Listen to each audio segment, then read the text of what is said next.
What up, boxing fans? So we got some pretty interesting news today concerning the future, or I should say a future opponent for Gennady Golovkin, as we're hearing talks that a very possible matchup between Gennady Golovkin and Carl Froch could be taking place.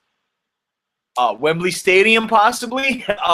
Eddie Hearn confirmed today, but there were reports from before that I read, but we read a lot of news that comes out that as far as potential matchups that are just kind of like hearsay, but it looks as if both Golovkin's people and Carl Froch's people are now in discussions for a potential fight that would probably take place in the fall.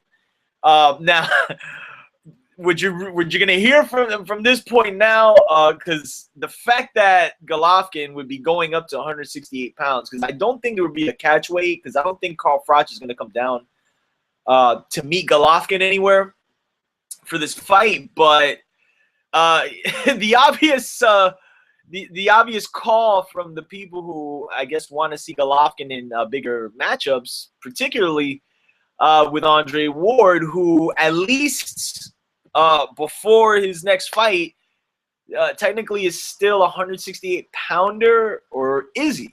I mean, we're really not gonna know, the full gist of that until his, or at least after his upcoming fight, because Andre Ward's fighting at 172 pounds against Paul Smith on June 20th on BET.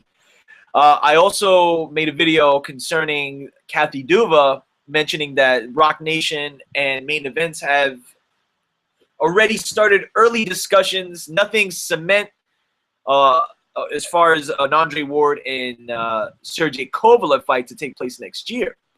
Now, with the talks of Gennady Golovkin and Carl Froch potentially facing each other this fall, you got to think that this is probably the best fight Golovkin's been in, or at least the best competition he's faced up to this point. And granted, Carl Froch has faced the likes of Andre Ward. He was in the Super 6 tournament. He's coming off his knockout win, sensational knockout win over Groves. And, at this point, at least at that point, that would have been a hell of a way to cap off a career. Because, Carl Froch is, he's not a young buck. But when you talk about guys that can make for a big fight and a big event, Carl Froch does present that. He told Floyd Mayweather, which kind of was became kind of the joke of the week, where when he was being interviewed, you could probably find it on YouTube. He was being interviewed prior to the fight, and it was I guess the UK broadcast, and Carl Froch was a part of it. And Carl Froch kind of put it out there like, Floyd, I don't know if you know, but like I sold out Wembley Stadium for 80,000 people. So it's you gotta think that for the sake of getting Golovkin in with a big name that has monetary value, Froch does present that. The fight Golovkin does want, really the two fights, is Miguel Cotto and Canelo Alvarez. But as we all know, both of those guys are on a collision course. We still got to see what happens on June 6th with Miguel Cotto and Daniel Kiel. But the idea is that, Cotto comes out of that fight and he's going to launch himself into a fall matchup with Canelo Alvarez, which is going to be a huge fight. So Golovkin can't wait around, really, and I guess wait for them right now. And I think really at middleweight, Andy Lee and Lemieux and then Dam are the fights to be made, because Peter Quillen's not going to get in there with him, Danny Jacobs, and Erislandy Lara's talking a lot of shit, but he's not going to get in there, man. And to be honest, what is Al Heyman doing for him? Putting him in fights with Ishe Smith. So, and no disrespect, but that's just the reality of it. You know what I'm saying? Erislandy Lara has Demetrius Andrade issue. Well, not problems, but he's got him calling him out. He's got the Charlo brothers calling him out. So, he really has no wiggle room to, try to call himself out for a Golovkin fight.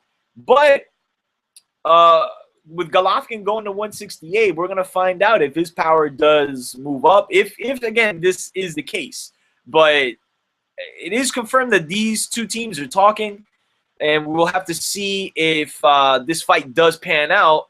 And you know, in most cases, or actually in all cases, the business for both guys has to be right, and if it isn't, chances are the fight won't happen. But interestingly enough, Eddie Hearn was at least in the last few weeks I've been reading, you know, these articles as far as, you know, a Carl Froch and Golovkin fight. Like, he has an attitude like he doesn't want, for one, Froch to not get this fight and get hooked up monetarily, but he's kind of hinting that he doesn't know if Froch's head is in the sport anymore, and if he should even contend with a guy like Golovkin, who, mind you, is a 160-pounder, but I think he's shown he has enough power at 160 that it will travel to 168. I mean, when you have power, man, that a lot of times it goes up with you. You know, I think what sometimes slows down is the speed. And just like case in point with Miguel Cotto, I mean, I don't think he's the hardest puncher at 160, but I mean, I think he can hurt a good amount of guys at that weight, not named Gennady Golovkin. But and then again, you don't even know with that. I mean that we've been shocked a lot in the past. But as far as an immediate big fight, I mean, this would be the biggest fight in Golovkin's career, and it would be, I would assume, his biggest payday. And even with that being said, man, like, if the fight is taking place in the UK, man, Carl Froch technically, as far as him being a seller, he might be the A side in this position, man. And, you know, Golovkin their team is striving to get some credibility and some big names under their resume. And I think maybe this is the first approach. I just think he's going to be under heavy criticism from the people who want him to fight Andre Ward. And they're like, well, why are you fighting the guy that Andre Ward already beat? Which, you know, they make good points. You know, I mean, I'm on the boat of understanding the business side of things and why both Andre Ward and Golovkin know that, like, a fight between those two, between themselves, isn't a big sell right now.